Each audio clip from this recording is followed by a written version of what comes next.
As a matter of neurology, the sense of having a persistent and unified self must be an illusion, because it is built upon processes that by their very nature as processes are transitory and multifarious. There's no region of the brain that can be the seat of a soul.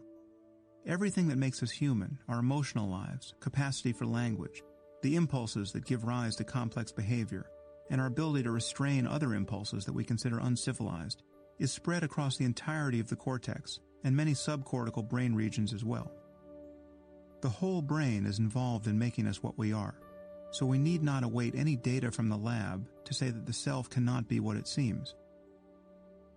The sense that we are unified subjects is a fiction, produced by a multitude of separate processes and structures of which we are not aware and over which we exert no conscious control.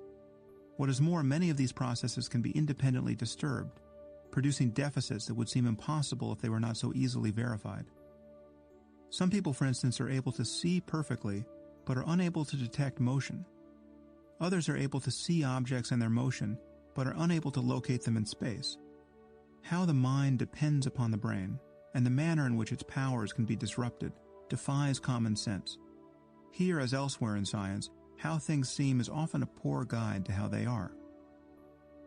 The claim that we can experience consciousness without a conventional sense of self, that there's no rider on the horse, seems to be on firm ground neurologically. Whatever causes the brain to produce the false notion that there's a thinker living somewhere inside the head, it makes sense that it could stop doing this. And once it does, our inner lives become more faithful to the facts. How can we know that the conventional sense of self is an illusion? When we look closely, it vanishes. This is compelling in the same way that the disappearance of any illusion is. You thought something was there, but upon closer inspection, you see that it isn't. What doesn't survive scrutiny cannot be real. The classic example from the Indian tradition is of a coiled rope mistaken for a snake. Imagine that you spot a snake in the corner of a room and feel an immediate cascade of fear. You then notice that it isn't moving.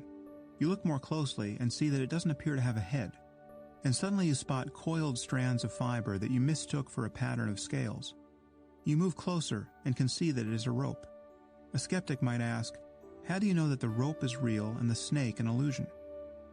This question may seem reasonable, but only to a person who hasn't had the experience of looking closely at the snake only to have it disappear. Given that the snake always collapses into being a rope and not the other way around, there's simply no empirical basis upon which to form such a doubt. Perhaps you can see the same effect with certain visual illusions. It certainly looks like there's a white square superimposed upon 4 black circles, but when you look closely at the image, it becomes clear that there are only 4 partial circles. The square has been imposed by our visual system, whose edge detectors have been fooled. Can we know that the black shapes are more real than the white square? Yes, because the square doesn't survive our efforts to locate it. Its edges literally disappear. A little investigation and we see that its form has been merely implied. In fact, it is possible to look closely enough at certain visual illusions to banish the effect altogether. But what could we say to a skeptic who insisted that the visual illusion is just as real as the lines that are actually on the page?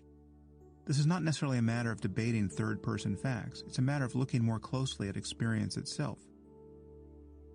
In the next chapter, we will see that the illusion of the self can be investigated and dispelled in just this way.